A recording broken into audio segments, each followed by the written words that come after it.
میں نے اپنی مٹھیاں بھینچ لی اور اس انسپیکٹر اور چچا کو ایک ایسی نظر سے دیکھا کہ شاید انہیں برسوں یاد رہتی۔ چچا نے حکارت سے مجھے دیکھا اور کہا کہ دیکھو اس موچی کے شہزادے کو کیسے غصے سے دیکھ رہا ہے۔ ارے جاؤ جا کر اپنے باپ کا کباڑ جمع کرو ورنہ کل یہاں کچھ نہیں بچے گا۔ وہ دونوں کہہ لگاتے ہوئے وہاں سے چلے گئے اور میں اپنے بابا کو زمین پر اپنے اوزار اٹھاتے ہوئے دیکھتا رہا جو آج ایک بار پھر اپنی ہی نظروں میں گر رہے تھے، مگر میں نے عہد کر لیا تھا کہ یہ آخری بار ہے جب کسی نے میرے باپ پر ہاتھ اٹھایا تھا۔ دن ہفتوں میں اور ہفتے مہینوں میں بدلتے گئے اور میرے امتحان کا وقت قریب آ گیا۔ میں نے اپنی نیند کو دن میں صرف 3 گھنٹے تک محدود کر لیا تھا۔ بھوک اور پیاس میرے لیے اب ثانوی حیثیت اختیار کر گئی تھی۔ محلے والے اور قریبی رشتہ دار اب کھلم کھلا میرا مذاق اڑانے لگے تھے۔ جب بھی میں گلی سے گزرتا تو تائی امی اپنی کھڑکی سے آواز لگاتی کہ دیکھو بھائی افسر صاحب جا رہے ہیں، اللہ جانے کون سی کتابیں چاٹ رہا ہے جو اسے زمین پر چلنا بھی بھلا چکی ہیں۔ آخر کار بننا تو اس نے موچی ہی ہے، کیوں اپنے باپ کا پیسہ اور وقت برباد کر رہے ہو؟ ان کی باتیں میرے دل پر نشتر کی طرح لگتی تھی، مگر میں نے کبھی بھی پلٹ کر جواب نہیں دیا، کیونکہ میں نے تہیہ کر رکھا تھا کہ میرا جواب الفاظ کی صورت میں نہیں بلکہ میرے عہدے کی صورت میں آئے گا۔ بابا کو اب لوگ دکان پر بھی تنگ کرنے لگے تھے، کبھی کوئی آ کر ان کی دیوار گرا دیتا تو کبھی کوئی ان کے سامان پر گندگی پھینک دیتا تھا۔ شکور چچا نے اب یہ ٹھیکہ مقامی گنڈوں کو دے دیا تھا کہ وہ بابا کو اتنا ہراساں کرے کہ وہ خود ہی وہاں سے بھاگ جائیں، مگر بابا بھی ہمت کے پہاڑ تھے۔ وہ روز صبح دکان کھولتے اور شام کو صابر اور شاکر ہو کر واپس آ جاتے۔ ان کی اس خاموش ہمت نے مجھے یہ سکھایا کہ کامیابی کے لیے صرف ذہانت نہیں بلکہ برداشت بھی ضروری ہوتی ہے۔ میں نے اپنی تمام تر توانائیاں صرف اپنے مقصد پر مرکوز کر دی تاکہ جب میں میدان میں اتروں تو فتح صرف میری ہو۔ بالآخر وہ دن آن ہی پہنچا جب مجھے امتحان کے لیے روانہ ہونا تھا۔ میرے پاس امتحانی سینٹر تک جانے کے لیے بھی بس کا کرایہ بڑی مشکل سے پورا ہوا۔ بابا نے اپنی جیب سے مڑے تڑے کچھ نوٹ نکالے اور میرے ہاتھ پر رکھ دیے۔ بیٹا میں جانتا ہوں کہ تم کچھ بڑا کرنے جا رہے ہو، اللہ تمہاری محنت کا صلہ ضرور دے گا۔ میں نے ان کے پاؤں چھوئے اور اپنی زندگی کے سب سے بڑے مارکے کے لیے گھر سے نکل پڑا۔ امتحانی سینٹر میں جب میں بیٹھا تو میرے سامنے وہ تمام سال تھے جو میں نے غربت اور تقدیر میں گزارے تھے۔ میرے سامنے وہ تھپڑ تھے جو بابا کو مارے گئے تھے، اور وہ آنسو تھے جو میری ماں نے اپنی بیماری کے دوران بہائے تھے۔ میں نے قلم پکڑا تو میرے ہاتھ لرز رہے تھے، مگر جیسے ہی میں نے پہلا لفظ لکھا میرا اعتماد بحال ہو گیا۔ میں نے اپنا پورا دل اور اپنی پوری روح ان پیپرز میں انڈیل دی۔ مجھے ایسا لگ رہا تھا جیسے میں صرف ایک امتحان نہیں دے رہا بلکہ اپنی اور اپنے باپ کی زندگی کا مقدمہ لڑ رہا ہوں۔ جب میں امتحان دے کر باہر نکلا تو میرا جسم تھکن سے چور تھا، مگر میرے دل میں ایک عجیب سا اطمینان تھا کہ میں نے اپنا کام کر دیا ہے۔ اب نتیجہ اللہ کے ہاتھ میں تھا اور مجھے یقین تھا کہ وہ مظلوم کی پکار ضرور سنتا ہے۔ پیپر کے بعد جب میں گھر پہنچا تو بابا مجھے دیکھ کر مسکرائے اور میں ان کے سینے سے لگ کر جی بھر کر رویا، کیونکہ یہ وہ رونا نہیں تھا جو کسی دکھ کا نہیں بلکہ ایک بڑی جنگ لڑ کر آنے والے سپاہی کے سکون کا تھا۔ امتحان ختم ہونے کے بعد وہ چند مہینے میری زندگی کے مشکل ترین مہینے تھے، کیونکہ اب میری ہر گھڑی بے چینی اور انتظار کی کیفیت میں گزر رہی تھی۔ میں نے دوبارہ لائبریری میں اپنا کام شروع کر دیا کہ گھر کے اخراجات میں بابا کا ہاتھ بٹایا جا سکے، اور ادھر چچا شکور کی دشمنی میں ایک جنون کی شکل اختیار کر چکی تھی۔ وہ آئے دن پولیس کو ساتھ لے کر دکان پر آ دھمکتے اور بابا کو دھمکیاں دیتے کہ اب وقت ختم ہو چکا ہے اور انہیں یہ جگہ خالی کرنی ہوگی۔ بابا پہلے بہت زیادہ کمزور ہو گئے تھے، ان کے چہرے کی جھریاں گہری ہو رہی تھی اور ان کی آنکھوں میں وہ چمک ماند پڑ رہی تھی جو کبھی ان کا خاصا ہوتی تھی۔ مجھے انہیں دیکھ کر بہت دکھ ہوتا تھا کہ وہ جس عمر میں آرام کے مستحق تھے اس عمر میں وہ ایک ظالم شخص کے ہاتھوں ذلیل ہو رہے تھے۔ میں اکثر ان سے کہتا کہ بابا آپ دکان چھوڑ دیں، میں کوئی بھی کام کر کے آپ کا پیٹ پال لوں گا، مگر وہ ہمیشہ ایک ہی بات کہتے تھے کہ سلمان بیٹا، یہ دکان صرف میرے رزق کا ذریعہ نہیں ہے بلکہ یہ میری انا اور میری محنت کا نشان ہے، میں اسے اس طرح بزدلوں کی طرح چھوڑ کر نہیں جا سکتا۔ ان کی اس ہمت نے مجھے یہ سکھایا کہ حق کے لیے کھڑے ہونا کتنا ضروری ہے، چاہے سامنے کتنی ہی بڑی طاقت کیوں نہ ہو۔ میں نے اپنی بے چینی کو اپنی پڑھائی اور کام میں چھپائے رکھا اور ہر روز صبح اٹھ کر صرف ایک ہی دعا مانگتا کہ یا اللہ میرے بابا کی آزمائش ختم کر دے اور مجھے وہ مقام دے کہ میں ان کا کھویا ہوا وقار واپس لا سکوں۔ وقت گزرنے کے ساتھ ساتھ میرا یقین پختہ ہوتا جا رہا تھا کہ اللہ کسی کی محنت کو رائیگاں نہیں جانے دیتا۔ بالآخر وہ دن آ ہی گیا جس کا مجھے برسوں سے انتظار تھا۔ میں لائبریری میں پرانی کتابوں کی ترتیب درست کر رہا تھا کہ اچانک میرے ایک دوست نے بھاگتے ہوئے آ کر بتایا کہ CSS کا رزلٹ آ چکا ہے۔ میرے دل کی دھڑکن ایک دم تیز ہو گئی اور میرے ہاتھ پاؤں ٹھنڈے پڑنے لگے۔ میں نے کانپتے ہوئے ہاتھوں سے لائبریری کے کمپیوٹر میں ویب سائٹ کھولی تو میرا پورا وجود پسینے میں شرابور تھا۔ میں نے لسٹ میں اپنا رول نمبر تلاش کرنا شروع کیا تو شروع کے چند ناموں میں ہی میرا نام نمایاں تھا۔ مجھے اپنی آنکھوں پر یقین نہیں ہو رہا تھا۔ میں نے بار بار اپنا نام اور رول نمبر چیک کیا، کہیں میں کوئی خواب تو نہیں دیکھ رہا، مگر وہ حقیقت تھی۔ میں نے CSS پاس کر لیا تھا اور میری پوزیشن اتنی اچھی تھی کہ مجھے اسسٹنٹ کمشنر کے عہدے کے لیے منعقد کیا گیا تھا۔ میری آنکھوں سے آنسوؤں کا سیلاب امڑ آیا اور میں وہیں کمپیوٹر کے سامنے سجدے میں گر گیا۔ یہ میرے رب کا مجھ پر اور میرے مظلوم باپ پر خاص کرم تھا۔ میں نے اس وقت اللہ سے وعدہ کیا کہ میں اس عہدے کا استعمال صرف انصاف کے لیے کروں گا۔ میں نے وہیں بیٹھے بیٹھے فیصلہ کر لیا کہ میں یہ خوشخبری ابھی کسی کو نہیں بتاؤں گا، یہاں تک کہ بابا کو بھی نہیں، کیونکہ میں چاہتا تھا کہ جب میں ان کے سامنے آؤں تو مکمل اختیار اور وردی کے ساتھ آؤں تاکہ ان کی خوشی کی کوئی انتہا نہ رہے۔ میں نے اپنی کامیابی کو ایک مقدس راز کی طرح اپنے سینے میں چھپا لیا اور خاموشی سے لائبریری سے باہر نکل آیا۔ شام کو جب میں گھر پہنچا تو بابا ہمیشہ کی طرح تھکے ہوئے صحن میں بیٹھے میرا انتظار کر رہے تھے، اور انہوں نے جب میری سرخ آنکھیں دیکھی تو پریشان ہو گئے اور پوچھا کہ بیٹا کیا ہوا، کیا تم ٹھیک ہو؟ میں نے ان کے ہاتھ چومے اور مسکراتے ہوئے کہا کہ بابا میں بالکل ٹھیک ہوں، بس مجھے ایک بہت اچھی جاب کی آفر ہوئی ہے، مگر اس کے لیے مجھے دوسرے شہر جانا ہوگا اور وہاں چند ماہ کی ٹریننگ کرنی ہوگی۔ بابا کی آنکھوں میں ایک عجیب سی خوشی اور دکھ کی آمیزش تھی۔ وہ خوش تھے کہ ان کے بیٹے کو نوکری مل گئی ہے، مگر وہ اداس بھی تھے کہ میں ان سے دور جا رہا ہوں۔ میں نے انہیں یقین دلایا کہ وہ چند ماہ بہت جلدی گزر جائیں گے اور پھر ہمارے دکھوں کے دن ختم ہو جائیں گے۔ بابا نے میرے سر پر ہاتھ رکھا اور ڈھیروں دعائیں دی۔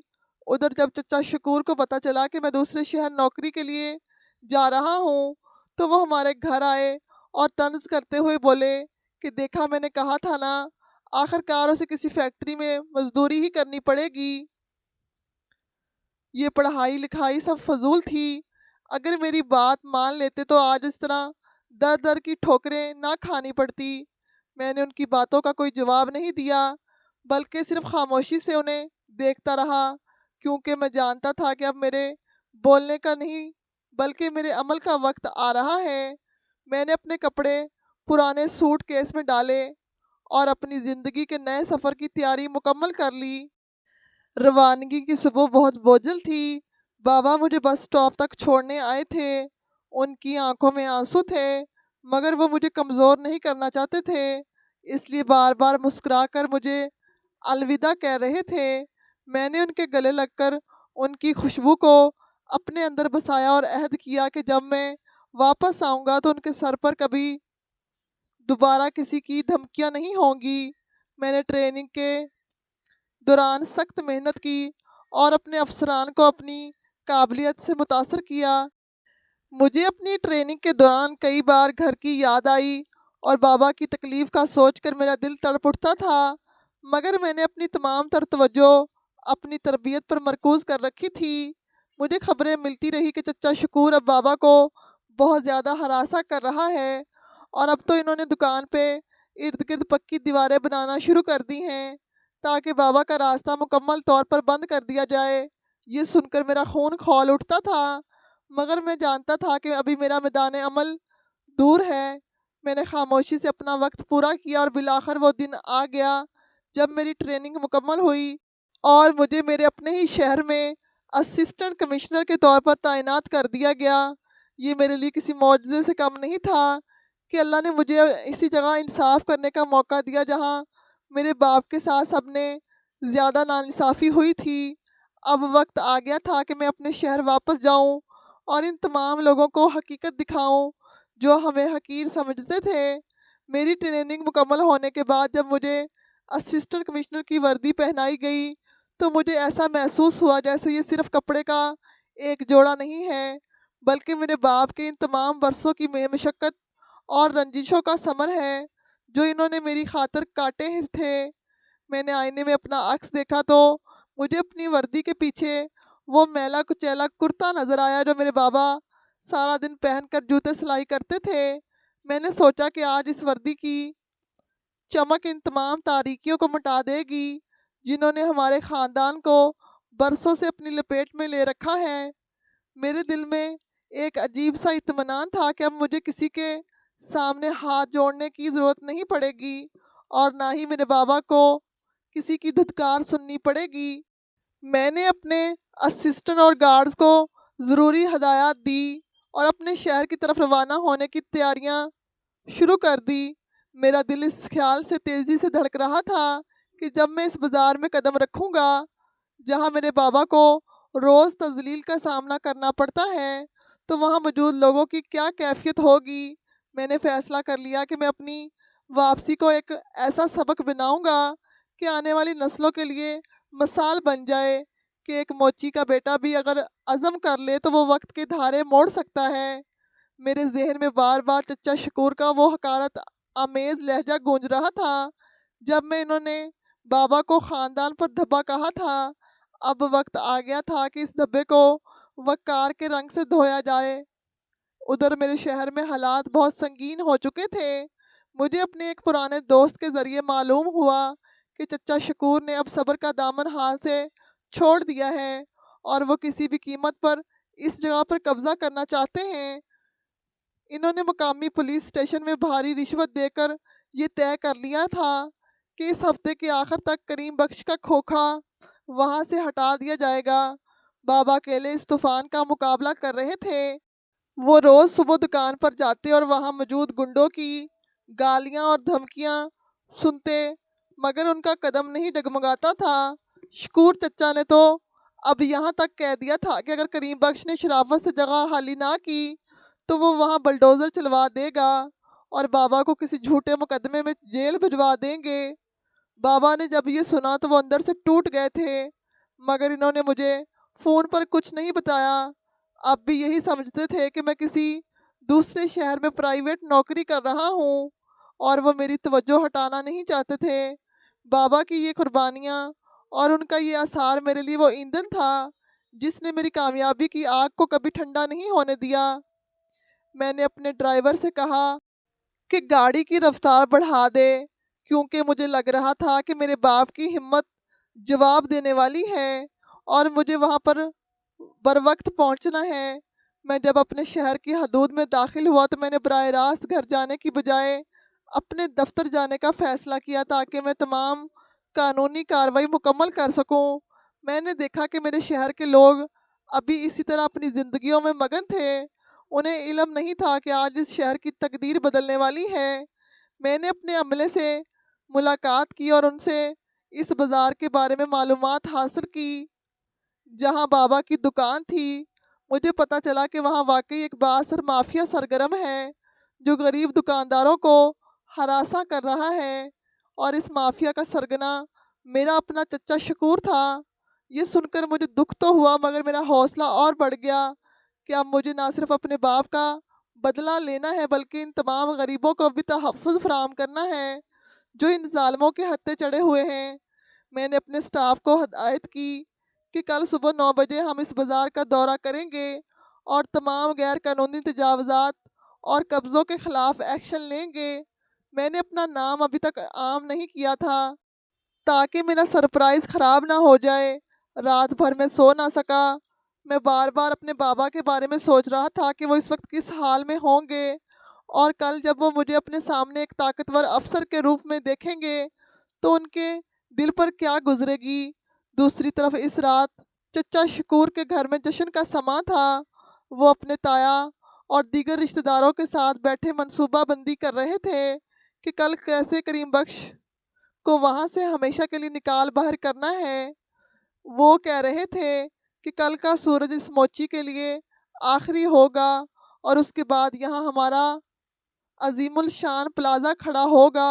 ان کے کہکے آسمان کو چھو رہے تھے اور وہ اپنی طاقت کے نشے میں اتنے چور تھے کہ انہیں احساس نہیں تھا کہ اللہ کی لاٹھی بے آواز ہوتی ہے۔ بابا اس وقت اپنے چھوٹے سے کمرے میں مصلے پر بیٹھے اللہ سے رو رو کر دعا مانگ رہے تھے کہ یا اللہ میری لاج رکھ لینا، میرے بھائیوں کے سامنے اس عمر میں رسوا نہ کرنا۔ ان کی سسکیاں دیواروں سے ٹکرا رہی تھی مگر ان کا ایمان اب بھی کمزور نہیں ہوا تھا۔ وہ جانتے تھے کہ ان کا بیٹا سلمان ان کا فخر ہے، چاہے وہ کسی بھی حال میں ہو۔ انہیں مجھ پر پورا بھروسہ تھا کہ میں ان کا نام روشن کروں گا، مگر انہیں یہ اندازہ نہیں تھا کہ ان کی دعائیں اتنی جلدی قبول ہو جائیں گی اور کل کی صبح ان کی زندگی کی سب سے روشن صبح ثابت ہوگی جہاں اندھیرے ہمیشہ کے لیے ختم ہونے والے تھے۔ اگلی صبح میں نے وقت سے پہلے ہی اپنی وردی پہن لی۔ میں نے اپنے سینے پر لگے ہوئے تمام گھاؤ اور اپنے کندھوں پر لگے ہوئے ستاروں کو دیکھا تو مجھے اپنی ماں کی یاد آئی جن کا خواب تھا کہ ان کا بیٹا بڑا آدمی بنے۔ میں نے اپنی ٹوپی سر پر رکھی اور پورے وقار کے ساتھ اپنے دفتر سے باہر نکلا جہاں سرکاری گاڑیوں کا ایک طویل قافلہ میرا منتظر تھا۔ پولیس کی گاڑیاں اور میونسپل کمیٹی کا عملہ میرے ساتھ تھا۔ میں نے ڈرائیور کو حکم دیا کہ سیدھا اس پرانے بازار کی طرف چلو جہاں برسوں سے ایک موچی انصاف کا منتظر ہے۔ راستے میں لوگوں نے جب اس بڑے پروٹوکول کو دیکھا تو وہ حیران رہ گئے کہ آج اس شہر میں کون سا بڑا افسر آ گیا ہے۔ میری نظریں سڑک کے مناظر پر نہیں تھی بلکہ میرے ذہن میں وہ منظر چل رہا تھا جب میں نے بچپن میں اپنے باپ کو روتے ہوئے دیکھا تھا۔ میں نے اپنے ہاتھوں کی مٹھیاں بھینچ لی اور دل میں کہا کہ بابا بس تھوڑی دیر اور آپ کا سلمان آ رہا ہے، آپ کی تمام تکلیفوں کا حساب لینے اور آپ کو وہ مقام دلانے جس کے آپ حقدار ہیں۔ یہ سفر چند کلومیٹر کا تھا مگر میرے لیے یہ برسوں کی مسافت لگ رہا تھا۔ جواب ختم ہونے کے قریب تھا جب سرکاری گاڑیوں کو قافلہ اس بازار میں آ کر رکا تو ہر طرف ایک عجیب سا سناٹا چھا گیا۔ میں نے گاڑی کا دروازہ کھولا اور باہر نکل آیا۔ میری نظریں صرف اس لکڑی کے پرانے کھوکے پر جمی ہوئی تھی جہاں میرے بابا بیٹھے ایک جوتے کو سلائی کر رہے تھے۔ شکور چچا جو وہاں پولیس والوں کے ساتھ کھڑے تھے مجھے پہچانے بغیر میری طرف دوڑ آئے۔ ان کے چہرے پر وہی پرانی عیاری اور خوشامد تھی جو وہ ہمیشہ بااثر لوگوں کے سامنے دکھاتے تھے۔ وہ میرے قریب آ کر ہاتھ باندھ کر کھڑے ہو گئے اور کہنے لگے کہ جناب آپ کا بہت شکریہ کہ آپ یہاں تشریف لائے۔ میں اس علاقے کا معزز شہری ہوں اور میں آپ سے یہ شکایت کرنا چاہتا ہوں کہ یہ موچی جس نے یہاں اپنا کھوکھا لگا رکھا ہے یہ ہماری ساکھ خراب کر رہا ہے۔ یہ شخص ایک گنڈا ہے اور اس کا سرکاری زمین پر قبضہ کر رکھا ہے۔ مہربانی فرما کر اسے یہاں سے ہٹوا دیں تاکہ ہمارا وقار بحال ہو سکے۔ میں نے ان کی باتوں کا کوئی جواب نہیں دیا بلکہ خاموشی سے اپنے قدم اس طرف بڑھا دیے جہاں میرے بابا حیرت سے مجھے دیکھ رہے تھے۔ میرے اندر غصے کا ایک سمندر ٹھاٹھے مار رہا تھا مگر میں نے خود پر قابو پایا کیونکہ اب میرے پاس اختیار تھا اور مجھے اس کا صحیح استعمال کرنا تھا تاکہ برسوں کی ناانصافی کا مداوع ہو سکے۔ جیسے جیسے ان کے قریب پہنچ رہا تھا میرے دل کی دھڑکن تیز ہو رہی تھی۔ بابا اپنی جگہ سے کھڑے ہو گئے ان کے ہاتھوں میں وہی پرانا اوزار تھا جس سے وہ رزق حلال کماتے تھے۔ میں نے کسی کی پرواہ کیے بغیر اپنے باپ کے قدموں میں بیٹھ گیا اور ان کے میلے کچیلے ہاتھ تھام لیے۔ بازار میں موجود ہر شخص ہکا بکا رہ گیا کہ اتنا بڑا افسر ایک معمولی موچی کے پاؤں میں کیوں بیٹھ گیا ہے۔ میں نے بابا کی آنکھوں میں جھانک کر دیکھا تو وہاں خوف اور حیرت کے ملے جلے تاثرات تھے۔ میں نے بہت دھیمے لہجے میں کہا کہ بابا، میں آپ کا سلمان ہوں، میں نے اپنا وعدہ پورا کر دکھایا، اب کوئی آپ کو یہاں سے نہیں نکال سکے گا۔ بابا نے جیسے ہی میری آواز سنی ان کی آنکھوں سے آنسو بہنے لگے۔ انہوں نے مجھے تڑپ کر گلے لگا لیا اور میرا ماتھا چومنے لگے۔ یہ وہ لمحہ تھا جس کے لیے میں نے اپنی پوری زندگی کی نیندیں قربان کی تھی۔ شکور چچا کا رنگ زرد پڑ گیا۔ وہ صدمے میں کھڑے، کبھی مجھے دیکھتے اور کبھی میرے بابا کو۔ انہیں یقین نہیں آ رہا تھا کہ جسے وہ حقیر سمجھتے تھے وہ آج اس شہر کا سب سے بڑا افسر بن چکا ہے۔ ان کی تذلیل بھری نظریں اب خوف میں بدل چکی تھی، اور یہی میرا اصل صلہ تھا جو مجھے میرے اپنے رب کی طرف سے عطا کیا گیا تھا، جس میں ایک مظلوم کو اتنی عزت بخشی۔ انسپیکٹر جو وہاں موجود تھا اس نے فوراً آگے بڑھ کر مجھے سلوٹ کیا اور اپنی صفائیاں پیش کرنے لگا۔ میں نے بابا کا ہاتھ چھوڑا اور مڑ کر چچا شکور کی طرف دیکھا۔ میری نظروں میں وہ غصہ تھا کہ وہ فوراً نظریں جھکا گئے۔ انہوں نے لجاجت سے کہا کہ سلمان بیٹا، میں تو مذاق کر رہا تھا کہ تم تو میرے اپنے خون ہو، آخر ہم ایک ہی خاندان سے ہیں۔ میں نے ان کا جملہ ادھورا چھوڑتے ہوئے کہا کہ مسٹر شکور، رشتہ اور خون کی پہچان برے وقت میں ہوتی ہے۔ آپ نے تو رشتہ اسی دن ختم کر دیا تھا جب آپ نے اپنے بھائی کو ذلیل کیا تھا۔ آج میں یہاں ایک افسر کی حیثیت سے انصاف کرنے آیا ہوں۔ میں نے انسپیکٹر کو حکم دیا کہ ان تمام لوگوں کو گرفتار کر لیا جائے جو ایک شریف شہری کو تنگ کر رہے تھے۔ شکور چچا کے ہاتھ پاؤں پھول گئے اور وہ گڑ گڑانے لگے، مگر پولیس انہیں گاڑی کی طرف لے گئی۔ میں نے بابا کو بہت عزت کے ساتھ اپنی گاڑی میں بٹھایا اور وہاں سے روانہ ہو گیا۔ بابا کا چہرہ فخر سے چمک رہا تھا اور مجھے محسوس ہوا کہ آج برسوں کی ذلت کا بوجھ میرے کندھوں سے اتر گیا ہے۔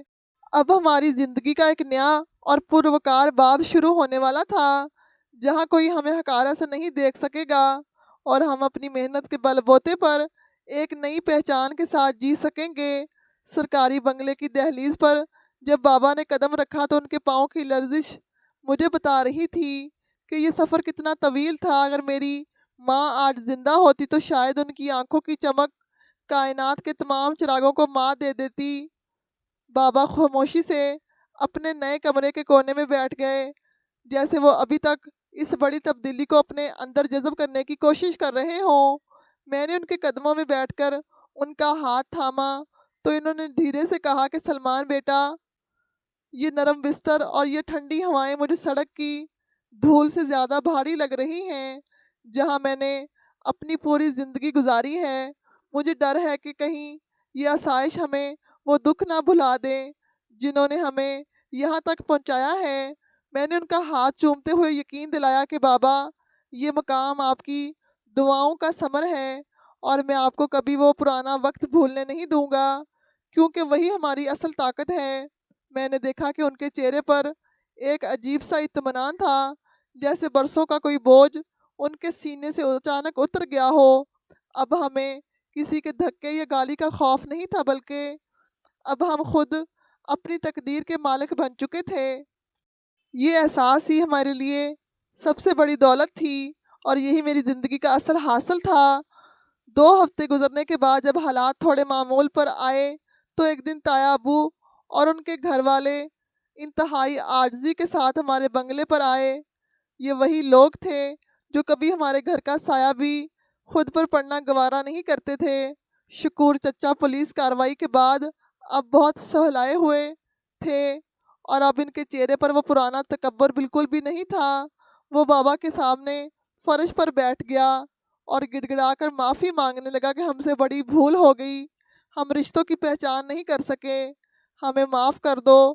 بابا کا دل موم ہو گیا۔ وہ ہمیشہ سے ہی نرم دل انسان تھے اور وہ انہیں معاف کرنے ہی والے تھے کہ میں نے مداخلت کی۔ میں نے انتہائی سرد لہجے میں کہا کہ معافی صرف ان غلطیوں کی ہوتی ہے جو نادانی میں کی جائیں، لیکن آپ لوگوں نے تو شعوری طور پر ایک غریب بھائی کی تذلیل کی تھی۔ آپ کو معاف تو دور کی بات، دوبارہ مقام اور قربت نہیں دی جا سکتی جو آپ اپنی زبان کے زہر سے کھو بیٹھے ہیں۔ رشتوں کی دیوار میں جو دراڑ آپ نے ڈالی تھی وہ اب کبھی نہیں بھر سکتی، اس لیے بہتر یہی ہے کہ آپ اپنے راستے پر رہیں اور ہمیں اپنے حال پر چھوڑ دیں۔ میں نے انہیں صاف بتا دیا کہ میرے لیے میرے باپ کی آنکھ کا ایک آنسو بھی ان کی تمام عمر کے پچھتاوے سے زیادہ قیمتی ہے۔ وہ سب شرمندگی کے عالم میں وہاں سے رخصت ہو گئے اور مجھے پہلی بار احساس ہوا کہ اصلی بدلہ انتقام نہیں بلکہ اپنی کامیابی سے سامنے والے کو اس کی اوقات دکھانا ہوتا ہے۔ جہاں وہ آپ سے بات کرنے کو بھی ترس جائیں۔ 3 مہینے بیت گئے اور میں نے اپنے فرائض کی ادائیگی میں دن رات ایک کر دیے۔ میں ہر اس سائل کی بات توجہ سے سنتا تھا جس کے کپڑوں پر پیوند لگے ہوتے، کیونکہ مجھے ان میں اپنا ماضی نظر آتا تھا۔ ایک شام میں نے دیکھا کہ بابا گھر کے پچھلے حصے میں اپنے وہی پرانے اوزار نکالے بیٹھے ہیں اور اپنے ایک پرانے جوتے کو ٹھیک کر رہے ہیں۔ میں نے حیرت سے پوچھا کہ بابا، اب آپ کو یہ سب کرنے کی کیا ضرورت ہے؟ یہاں تو درجنوں ملازم آپ کی خدمت کے لیے موجود ہیں۔ بابا نے مسکرا کر اپنی اینک درست کی اور کہا کہ سلمان بیٹا، یہ اوزار میری پہچان ہے، یہ مجھے یاد دلاتے ہیں کہ میں کون ہوں اور کہاں سے آیا ہوں۔ اگر میں یہ کام چھوڑ دوں گا تو شاید میرے اندر وہ عاجزی ختم ہو جائے گی جو ایک انسان کو انسان بناتی ہے۔ تم بھی یاد رکھنا کہ یہ کرسی اور یہ وردی صرف چند دنوں کی مہمان ہے، اصل چیز تمہارا اخلاق اور تمہارا کام ہے۔ میں نے ان کی بات سن کر ایک لمبی آہ بھری اور محسوس کیا کہ تعلیم صرف کتابوں سے نہیں بلکہ زندگی کی ان ٹھوکروں سے ملتی ہے جو میرے بابا نے کڑی دھوپ میں کھائی تھی، اور آج بھی وہی سادہ لو انسان تھے جو کبھی اس لکڑی کے کھوکھے میں بیٹھے تھے۔ بس اب ان کے ارد گرد کا ماحول بدل گیا تھا، مگر ان کی روح آج بھی ویسی ہی پاکیزہ اور مخلص تھی جو مجھے ہر پل سیدھے راستے پر چلنے کی تلقین کرتی رہتی تھی۔ وقت کا پہیہ اپنی رفتار سے چلتا رہا اور میں نے کبھی اپنے پیچھے مڑ کر نہیں دیکھا۔ رشتہ داروں نے کئی بار کوشش کی کہ وہ میرے لیے اپنی بیٹیوں کے رشتے لائیں تاکہ اس بہانے سے وہ میرے اختیار سے فائدہ اٹھا سکیں، مگر میں نے سب کو سختی سے ٹھکرا دیا۔ میں نے فیصلہ کر لیا کہ میں اپنی زندگی کی شریک سفر کسی ایسے انسان کو بناؤں گا جو میرے عہدے سے نہیں بلکہ میرے باپ کی مشقت سے پیار کرے۔ بابا اب اکثر خاموشی سے مجھے کام کرتے ہوئے دیکھتے رہتے اور ان کی دعائیں میرے گرد ایک حفاظتی حصار بناتی ہیں۔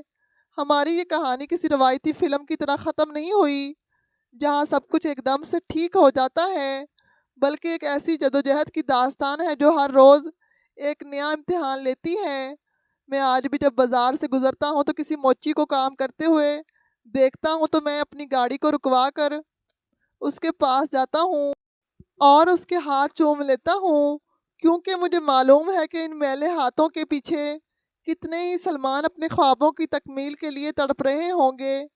میرے بابا کو وہ پرانا لکڑی کا کھوکھا اب وہاں موجود نہیں ہے، مگر اس جگہ کی مٹی آج بھی میرے عزم کی گواہی دیتی ہے۔ زندگی صرف جینے کا نام نہیں بلکہ وقار کے ساتھ سر اٹھا کر چلنے کا نام ہے، اور میں نے اپنے باپ کے ساتھ مل کر یہی وقار حاصل کیا ہے جو اب ہماری نسلوں کی پہچان بنے گا، اور یہی میری زندگی کا سب سے بڑا معرکہ تھا جو میں نے جیت لیا۔ امید کرتے ہیں کہ ہماری آج کی یہ کہانی آپ کو پسند آئی ہوگی۔ پسندیدگی کا بہترین اظہار یہ ہے کہ ہمارے چینل کو لائک، شیئر اور سبسکرائب ضرور کریں۔ جزاک اللہ۔ اللہ حافظ۔